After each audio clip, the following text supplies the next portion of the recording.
مضل له ومن يضلل فلا هادي له وأشهد أن لا إله إلا الله وحده لا شريك له وأشهد أن محمدا عبده ورسوله يا أيها الذين آمنوا اتقوا الله حق تقاته ولا تموتن إلا وأنتم مسلمون يا أيها الناس اتقوا ربكم الذي خلقكم من نفس واحدة وخلق منها زوجها وبث منهما رجالا كثيرا ونساء واتقوا الله الذي تساءلون به والأرحام إن الله كان عليكم رقيبا يا أيها الذين آمنوا اتقوا الله وقولوا قولا سديدا يصلح لكم أعمالكم ويغفر لكم ذنوبكم ومن يطع الله ورسوله فقد فاز فوزا عظيما أما بعد. Alhamdulillah, bersyukur kita kehadirat Allah Subhanahu wa taala dapat kita mengadakan buat pertama kali lah kali ya setelah sekian lama untuk mengadakan kuliah bagi staf SAR dan Tadika Umi Al-Hidayah, yang mana pada tahun-tahun sebelum ini kita biasa adakanlah, dan kali ini kita adakan semula, cuma untuk buat kali yang pertama ni kita adakan secara online terlebih dahulu. Jadi saya ambil satu tajuk berkenaan rukun iman, daripada buku yang diterjemahkan ataupun disusun oleh siapa tadi? Dr. Abdul Basit bin Abdul Rahman, daripada buku yang dikeluarkan daripada Universiti Islam Madinah lah, berkenaan rukun iman. Dan semua kita maklumlah rukun iman ni adalah apa? Yang 6 tu, rukun iman yang 6, iaitu beriman kepada Allah, beriman kepada malaikat, beriman kepada kitab, rasul, hari akhirat, serta qada dan qadar. Qadar dalam terjemah tu ditulis qadar, untung baik maupun buruk. Qadar ni maksudnya takdir lah. Takdir maksudnya ketentuan Allah Subhanahu wa taala. Allah Subhanahu wa taala berfirman, "Walakinnal birra man amana billahi wal yaumil akhir wal malaikati wal kitabi wan nabiyyin." Tetapi kebajikan itu ialah beriman kepada Allah, hari akhirat, para malaikat, kitab-kitab dan nabi-nabi. Surah Al-Baqarah ayat 177. Maksudnya dalam Al-Quran ni kalau dilihat dari ayat dari awalnya tu, Allah menyatakan bahawa kebaikan bukanlah kebaikan tu seperti kebaikan apa, maksudnya kebaikan ni apa, kebaikan yang sebenarnya, adakah ini kah itu kah, tetapi Allah beritahu kepada kita bahawa kebaikan itu yang sebenar-benar kebaikan, albir, atau dalam terjemahan kebajikan, itu ialah beriman kepada Allah, hari akhirat, para malaikat, kitab-kitab dan nabi-nabi, ataupun kita boleh simpulkan yang terdapat dalam rukun iman. Rukun iman ni, ataupun kita kembali dulu kepada basic lah, kalau siapa yang masih ingat, iman itu apa dia iman? Antara iman dan Islam. Apa dia beza dia? Para ulama mengatakan bahawa iman dan Islam bila disebut secara bersendirian, maka maknanya adalah satu. Iman, kita sebut iman, maksud iman itulah Islam. Bila kita sebut Islam saja, maksud Islam itulah iman. Maksudnya apa? Maksudnya orang yang beriman kepada Allah. Maksudnya orang Islam lah. Orang Islam tu sudah pasti dia beriman. Maksudnya satu makna. Tidak, bila kita sebut iman, maka dia merangkumi Islam. Bila kita sebut Islam, dia merangkumi iman. Tapi para ulama mengatakan, kalau sekiranya disebut secara bersamaan, maksudnya kita sebut iman dan Islam, maka dia masing-masing ada makna yang tersendiri. Maksud iman di situ, bila kita sebut iman dan Islam, iman itu maksudnya amalan hati ataupun akidah lah. Bila kita sebut Islam, iman dan Islam, Islam situ maksudnya amalan zahir, maksudnya amalan yang nampak, yang kita lihat dalam rukun Islam itu seperti solat, puasa, zakat dan haji. Jadi bila iman dan Islam maksudnya amalan zahir dan amalan batin. Okey. Allah Subhanahu wa taala berfirman, "Kullun amana billahi wa malaikatihi wa kutubihi wa rusulihi la nufarriqu baina ahadin min rusuli." Semuanya beriman kepada Allah, malaikat-malaikatnya, kitab-kitabnya dan rasul-rasulnya. Mereka berkata, kami tidak membezakan antara seorang pun dengan yang lain dari rasul-rasulnya. Surah Al-Baqarah ayat 285. Allah menyatakan bahawa semuanya beriman kepada Allah. Siapa tidak? Orang-orang yang beriman itulah. Orang-orang yang beriman adalah orang yang beriman kepada Allah. Beriman maksudnya percaya. Iman itu maksudnya dia percaya. Maksudnya dia sebutan lainnya adalah i'tiqad lah, kepercayaan. Okey. Semuanya beriman kepada Allah, malaikat, kitab-kitab, rasul-rasul. La nufarriqu baina ahadin mir rusuli. Kami, yakni orang-orang yang beriman ni, mereka tidak membezakan antara rasul-rasul yang ada. Umat Islam, mereka tidak beza-bezakan. Beza Islam dengan Yahudi dan juga Nasrani. Islam menerima semua Nabi. Tapi kalau Yahudi, mereka menolak Nabi Isa. Nasrani pula menolak Nabi Muhammad. Akan tetapi umat Islam, mereka menerima seluruh Nabi. Tidak beza-bezakan pun. Itulah beza dia antara agama Islam, Yahudi dan Nasrani. Inna kulla syai'in khalaqnahu biqadar. Jadi di dalil yang ketiga ni dibawa tentang takdir lah. Sebab dalil yang pertama dan dalil yang kedua dalam surah Al-Baqarah masing-masing tidak ada menyatakan tentang takdir. Dia tidak sebut takdir. 5 saya disebut. Beriman pada Allah, malaikat, kitab, rasul. Kalau yang di akhir, yang pertama tadi wal yaumil akhir, tambah lagi satu, hari akhirat ataupun hari kiamat. Berarti ada 5. Jadi satu lagi dalilnya adalah inna kulla syai'in khalaqnahu biqadar. Sesungguhnya kami menciptakan setiap sesuatu menurut takdir yang telah ditentukan. Okey, yang telah ditentukan. Jadi kalau dalam hadis lagi mudahlah. Kalau di dalam hadis Allah Nabi sallallahu alaihi wasallam bersabda ketika ditanya oleh malaikat. Dalam hadis lagi mudah.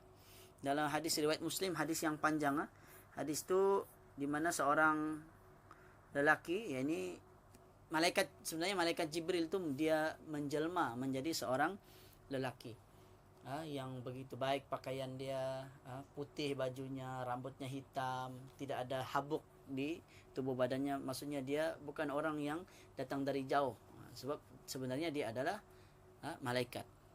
Lalu dia menjelma menjadi dalam rupa manusia. Lalu dia duduk di depan Nabi, lututnya mengenai lutut Nabi, tangannya diletakkan di atas paha Nabi. Lalu dia tanya, akhbirni anil Islam. Dia tanya Nabi, beritahu aku apa itu Islam. Nabi pun jelaskanlah, Islam itu ialah an tashhadu an la ilaha illallah wa anna Muhammadar Rasulullah wa iqamis shalah wa ita'iz zakah wa tasum Ramadan wa tahujjal bait in istata'ta ilaihi sabila. Atau kama qala sallallahu alaihi wasallam.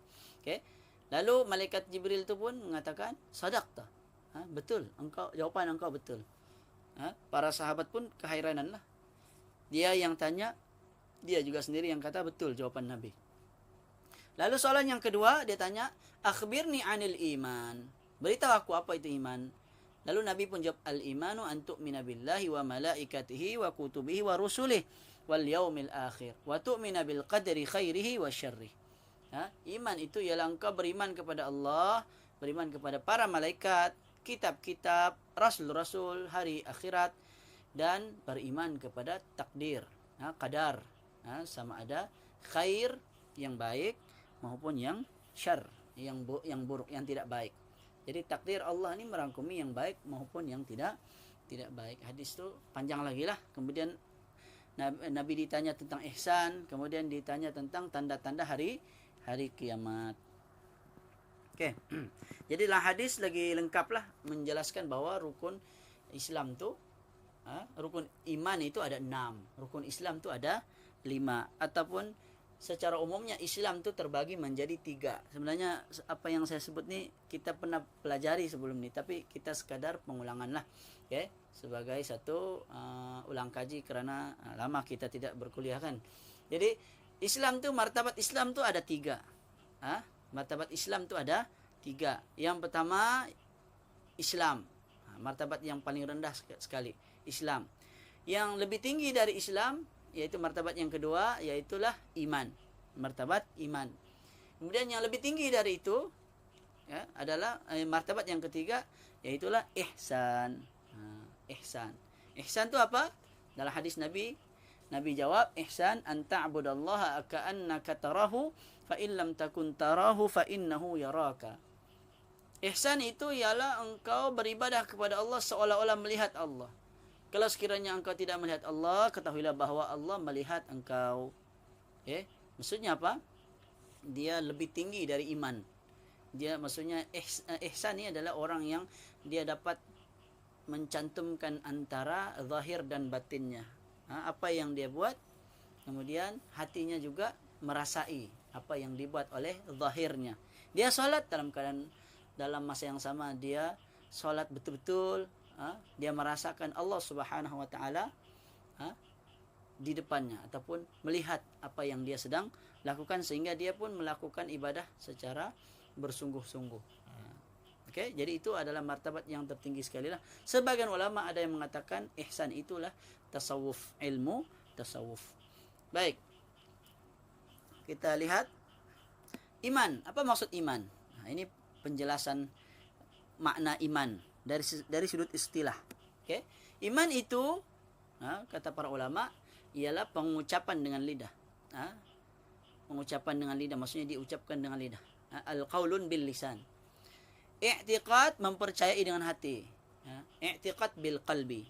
Ataupun ada ucapan yang lebih terkenal dalam kitab-kitab para ulama disebut at-tasdiqu bil qalbi wa qaulun bil lisan wa amalun bil arkan atau bil jawarih.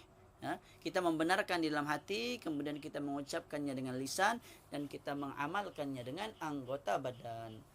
Lalu ditambah lagi, iman itu bertambah dengan melakukan ketaatan dan berkurang dengan melakukan kemaksiatan. Apa dia kata? Yazidu bi ta'ah wa yanqusu bil maksiyah. Okey, jadi iman tu ada 3 dia punya elemen dia. Kemudian ditambah lagi di hujung tu dia bertambah dan berkurang. Jadi iman ialah kita percaya di dalam hati, sebab percaya ni tiada siapa yang nampak. Allah saja tahu sebab dia amalan hati. Lalu tidak cukup percaya. Orang yang tidak percaya, dia hanya beriman dalam hati tapi tidak mau amalkan. Okey. Dia tidak mau amalkan, maka adakah keimanan mereka tidak diterima? Diterima atau tidak? Jawapannya tidak diterima.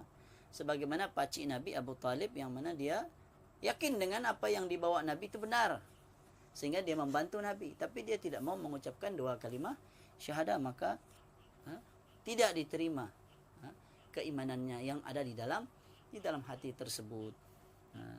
Okay? Jadi percaya dalam hati, ucapkan dengan lisan, dan diamalkan dengan anggota badan. Bertambah dengan ketaatan, berkurang dengan kemaksiatan. Bila kita melakukan amalan soleh, maka iman kita ketika itu bertambahlah.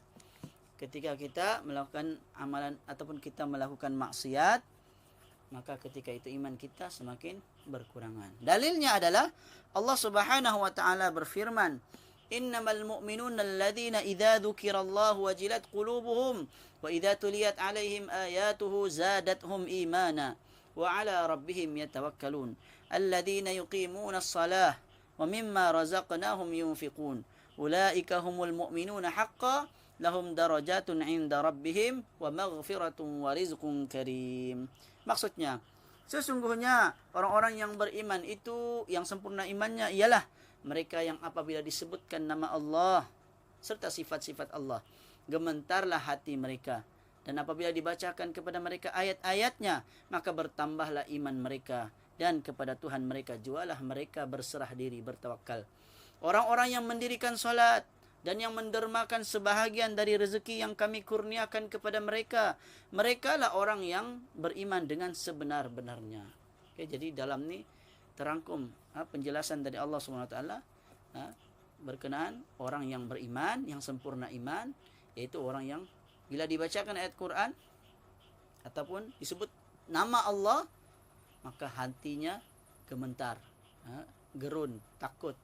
Apabila dibaca ayat-ayat Al-Quran, ayat-ayat macam yang kita bacakan ini, maka imannya bertambah. Ketika kita datang ke masjid atau mendengar ceramah, mendengar kuliah, mendengar nasihat agama, maka iman kita bertambah. Tapi ditambah lagi, yang sebenar-benar itu iman saja kan. Dia ada amalan zahir lagi, ditambah lagi, yaitulah orang yang mendirikan solat. Jadi tidak cukup dalam hati, percaya saja. Orang yang percaya dalam hati, dia akan laksanakan pula. Dia akan mendirikan solat. Kemudian dia akan keluarkan sedekah dia, mendermakan sebahagian rezeki yang kami kurniakan kepada mereka.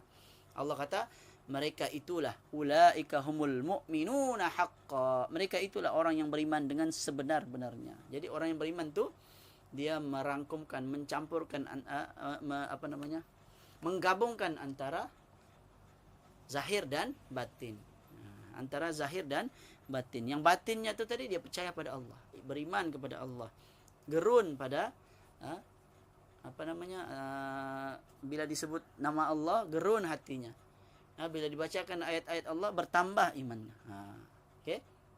Tapi tidak cukup di situ, mereka juga mengamalkan, yaitu melaksanakan perintah Allah, solat. Kemudian Allah perintahkan keluarkan zakat, mereka pun keluarkan zakat, dan seterusnya. Lahum darajatun inda rabbihim wa maghfiratun wa rizqun karim. Okay? Mereka akan mendapat pangkat-pangkat yang tinggi di sisi Tuhan mereka, dan wa maghfiratun, dan keampunan serta limpah kurnia yang mulia, yakni syurga. Jadi syahidnya ataupun apa yang ingin disampaikan di sini adalah di awal firman Allah, Allah kata apa? Allah kata zadathum imana. Situ dia punya syahid dia. Syahid ni maksudnya apa? Fokus kita lah. Berkenaan yang ingin dinyatakan tentang iman itu bertambah dan berkurang adalah pada firman Allah, zadathum imana wa idza tuliyat alaihim ayatuhu, apabila dibacakan kepada mereka, tuliyat ni dibacakan, tilawah, dibacakan kepada mereka, ayatuhu, ayat-ayatnya, yakni ayat-ayat Allah seperti Al-Quran, zadathum imana, bertambahlah keimanan mereka. Jadi dari dalil ini menunjukkan bahawa iman itu boleh bertambah. Boleh bertambah, boleh berkurang. Lagi firman Allah Subhanahu wa taala yang tadi surah Al-Anfal ayat 2 hingga 4. Kalau sekiranya ditanyalah, kalau ada soalan, apakah dalil kan yang menunjukkan bahawa iman itu boleh bertambah, boleh berkurang? Dalilnya adalah surah Al-Anfal ayat 2 hingga 4. Dia punya ayatnya zadathum imana. Zadathum imana. Iman mereka semakin bertambah. Kemudian seterusnya Allah kata, "Wa man yakfur billah wa malaikatihi wa kutubihi wa rusulihi wal yaumil akhir faqad dhalla dhalalan ba'ida." Sesiapa yang kufur kepada Allah, malaikat-malaikatnya, kitab-kitabnya, rasul-rasulnya, juga hari akhirat, maka sesungguhnya dia telah sesat dengan kesesatan yang sejauh-jauhnya. Surah An-Nisa ayat 136. Okay? Dari ayat ini menunjukkan bahawa keimanan atau rukun iman itu wajib kita percaya. Orang yang tidak percaya, maka dia telah sesat dengan kesesatan yang sejauh-jauhnya. Ataupun dengan arti kata yang lain, dia terkeluar dari agama Islam kerana tidak mempercayai rukun iman. Samalah juga dengan rukun Islam. Bezanya rukun Islam ni amalan zahir. Kalau orang tu mengingkari salah satu dari rukun Islam, ulama sepakat dia terkeluar dari agama Islam. Demikian juga rukun iman. Kalau dia tidak percaya, maka dia terkeluar dari agama Islam. Waliyadzubillah. Jadi hendaklah kita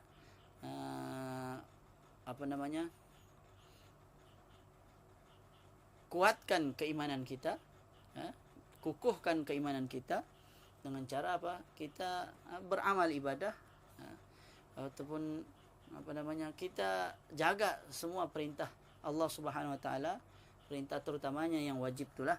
Kemudian di samping itu kita tambah dengan amalan-amalan yang sunat, kerana amalan-amalan wajib kita kadang-kala ada kekurangan, maka perlu ditampung. Dengan amalan sunat dia akan menampung, menampal mana-mana lubang-lubang yang ada dalam amalan fardu kita yang banyak kekurangan. Kemudian macam mana cara kita nambahkan? Kadang-kadang kan kita ada rasa down, kan, turun, iman kita berkurang, malas beribadah. Maka dengarkan ayat-ayat Al-Quran. Tidak semestinya dengar baca Quran gitu. Yang paling penting message yang cuba disampaikan dalam ayat-ayat Al-Quran tersebut. Contohnya dibaca kita mendengar ceramah, itu termasuk mendengar ayat-ayat Al-Quran. Karena dalam ceramah dia ada penjelasan terhadap makna yang ada di dalam Al-Quran. Itulah tujuan Al-Quran diturunkan. Al-Quran diturunkan bukan sekadar dibaca tanpa perlu difahami. Itu pun salah juga. Al-Quran diturunkan untuk dibaca, kemudian difahami, dihayati, diamalkan, lalu disampaikan kepada orang lain. Baik. Jam berapa sudah? Nanti sebab kita insya-Allah kita akan sampai Isya sajalah. Tidak perlu lama-lama. Kita sekejap saja. Kalau kita boleh istiqamah itu lebih baiklah. Iman dengan lidah adalah zikir. Seperti zikir, doa, amar ma'ruf nahi mungkar, membaca Al-Quran dan yang seumpamanya. Jadi iman tu kan dia ada merangkumi tadi 3. Hati, lidah dan juga anggota badan. Jadi kalau hati tadi, iman dengan hati, itulah kepercayaan kita kepada Allah, kepada keesaan Allah, dalam rububiyah, kekuasaan Allah, dalam uluhiyah, ketuhanan Allah. Uluhiyah ni maksudnya Allah itu yang berhak disembah. Kemudian dalam nama-nama dan sifat-sifat Allah, dan wajib menyembahnya dengan tidak ada sekutu baginya, serta semua perkara yang berkaitan dengannya daripada niat dan maqasid tujuan. Maka itu iman dengan hati. Dengan hati kita percaya bukan Allah sajalah, semualah termasuk rukun iman yang 6 tadi. Kemudian dengan lidah kita, dengan anggota badan yang amalan berbentuk amaliyah, perbuatan seperti solat. Ada pergerakan. Yang paling nampak pergerakan seperti amalan umat Islam baru-baru ini, yaitu melaksanakan haji ataupun umrah. Kan, dia ada pergerakan, ada lari, ada jalan, dan seterusnya. Manakala iman, sudah. Termasuk juga takrifan iman ialah amalan-amalan hati seperti cintakan Allah, takutkannya, sentiasa kembali kepadanya, kembali inabah, kembali kepada Allah, serta bertawakal kepadanya. Jadi hubbullah, hubbullah, takutkan Allah, cintakan Allah, hubbullah, cintakan Allah. Kemudian khaufullah, khaufihi, khaufullah, takutkan Allah. Itu termasuk dalam amalan hati. Amalan hati kita cinta pada Allah. Bagaimana cinta Allah? Maksudnya kalau ada 2 pilihan, kan, antara perintah Allah dan perintah manusia, maka hendaklah kita kedepankan perintah Allah. Manakala perintah manusia tu, kalau selari dengan perintah Allah maka ditaati. Kalau bertentangan dengan perintah Allah maka tidak ditaati. Begitulah seterusnya. Takutkan Allah, maksudnya takutkan azab Allah. Takut kalau sekiranya kita tidak melaksanakan perintah Allah dan seterusnya. Juga termasuk dalam kategori iman ialah amalan-amalan yang dilakukan oleh anggota seperti solat, puasa, semua rukun Islam yang lain, berjihad pada jalan Allah, menuntut ilmu dan lain sebagainya. Wa idza tuliyat alaihim zadatuhum imana. Wa idza tuliyat alaihim ayatuhu zadatuhum imana. Yang ayat-ayat yang tadi, ditekankan sekali lagi. Apabila dibacakan kepada mereka ayat-ayatnya, maka bertambahlah iman mereka. Kemudian ada satu lagi ayat Al-Quran. Ini terakhirlah saya baca. Surah Al-Fat ayat 4.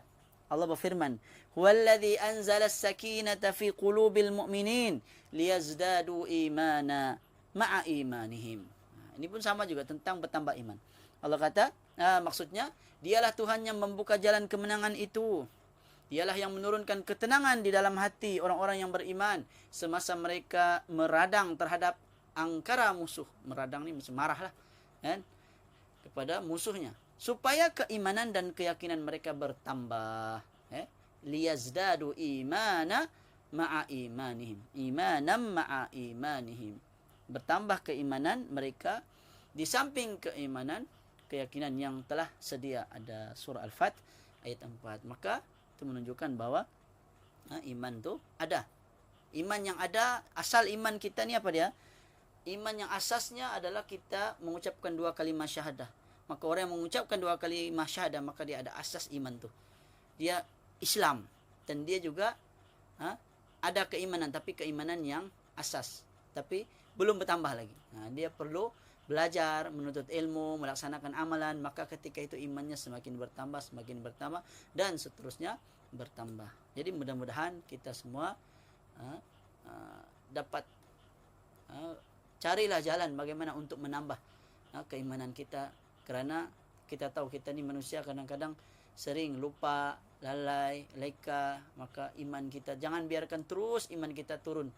Memanglah kita hari ni zaman digital kan, zaman macam-macam ujian, macam-macam dugaan, macam-macam godaan, maka kita perlu cari jalan untuk seimbangkan. Jangan biarkan iman kita terus jatuh, dikhawatiri sehingga iman tercabut dari hati kita. Na'udzubillah min dzalik. Jadi saya kira cukup dahulu. Kalau sekiranya ada ya. Alang-alang satu muka surat lain. Satu alang-alang kah? Oi. Kami ada buku nih. Oh, ada buku dia. Okey. Ya. Itu Alang tuh. Lepas habis coklat dia pergi rukun Islam. Rukun Islam. Rukun iman pertama. Okey. Rukun iman. Ya. Saban pun cari tadi buku tapi dah jumpa. Memang ada buku juga.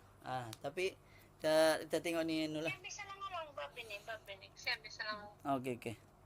Iman itu bertambah apabila bertambahnya ketaatan dan pendekatan diri seseorang kepada Allah, dan iman akan berkurang apabila kurang amalan dan pendekatan diri seseorang kepada Allah. Demikianlah juga dengan maksiat, ia akan memberi kesan kepada kesempurnaan iman. Apabila perbuatan syirik yang besar ataupun perbuatan kufur yang besar dilakukan, maka terungkailah asas iman. Asas iman yang tadi saya sebut tadi, iaitu kita mengucap la ilaha illallah. Kalau kita buat kufur, syirik besar atau kufur besar ni perbuatan kafir lah yang menyebabkan terkeluar dari agama Islam, kan? Bila kita buat tu, maka iman yang asas tadi dia boleh terungkai, maksudnya tertanggal, terbuka ataupun hilang. Terbatallah iman seseorang itu. Manakala sekiranya perbuatan syirik kecil dilakukan, maka ianya merosakkan kesempurnaan iman yang wajib atau mengaruhkan kemurniannya. Murni ni maksudnya suci, kesuciannya, serta melemahkan, maksudnya lemah iman kita, jadi lemahlah kalau kita buat perbuatan syirik yang kecil. Syirik kecil ni apa? Syirik kecil ni seperti menipu, kan, tidak menunaikan amanah, kan, seperti yang disebut oleh Nabi, ayatul munafiqi thalath, kan, tanda-tanda orang tanda-tanda orang munafik tu ada 3. Idza haddatsa kadzaba, wa idza wa'ada akhlafa, wa idza tumina khana. Jika dia bercakap, dia bohong. Jika dia beri amanah, dia tidak amanah. Jika dia berjanji, dia mungkir janji. Itu tanda-tanda, tapi bukan bermakna dia tu munafik akbar lah. Itu jadi dia boleh termasuk dalam syirik yang kecil. Syirik kecil ni maksudnya syirik yang tidak melibatkan hati, hanya perbuatan saja. Contohnya riak lah, riak. Riak antara lain contoh syirik yang kecil. Orang tu dia melakukan amalan kerana orang lain, bukan kerana Allah, tapi kerana ingin dilihat, ingin dapat pujian, sanjungan dan seterusnya. Okey, jadi itu boleh mengeruhkan, maksudnya dia keruhlah, air yang keruh kan. Kalau dusun bilang mau lebau kan. Lebau. Jadi keruh lah kita punya kesucian iman tersebut. Allah berfirman, "Innallaha la yaghfiru an yushraka bihi wa yaghfiru ma duna dzalika liman yasha." Sesungguhnya Allah tidak akan mengampunkan dosa syirik, mempersekutukannya dengan sesuatu yang lain, dan akan mengampunkan dosa yang lain dari itu bagi sesiapa yang dikehendakinya. Oke, Allah kata, dosa selain syirik Allah boleh ampun. Tapi siapa yang Allah kehendakilah. Tapi dosa syirik Allah tidak boleh ampun. Allah tidak akan ampunkan, melainkan seseorang itu dia bertaubat. Oke? Allah berfirman lagi, yahlifuna billahi ma qalu wa laqad qalu kalimatal kufri wa kafaru ba'da islamihim. Mereka bersumpah dengan nama Allah bahwa mereka tidak akan mengatakan sesuatu yang buruk terhadapmu, padahal sesungguhnya mereka telah mengatakan kufur dan mereka pula menjadi kafir sesudah melahirkan Islam. Okey, orang yang bersumpah dengan nama Allah ataupun dikata mereka yang bersumpah dengan nama Allah bahwa mereka ini tidak akan kata buruk terhadap Nabi Muhammad, padahal mereka telah mengatakan kufur. Maksudnya mereka katakan sebab apa? Kita mengejek Nabi Muhammad itu termasuk salah satu perkara yang membatalkan keimanan, ataupun mengejek ajaran agama Islam itu termasuk dalam salah satu dari pembatal keislaman, yang mana saya ingat kita pernah belajar juga sebelum ini, ada 10 pembatal keislaman yang paling besar. Salah satunya ialah orang yang dia menghina ataupun mengolok, mengejek agama yang dibawa oleh Nabi Muhammad, sama ada pahala, dosa dan seterusnya. Walaupun hanya bermain-main, tetap jatuh dalam kekufuran.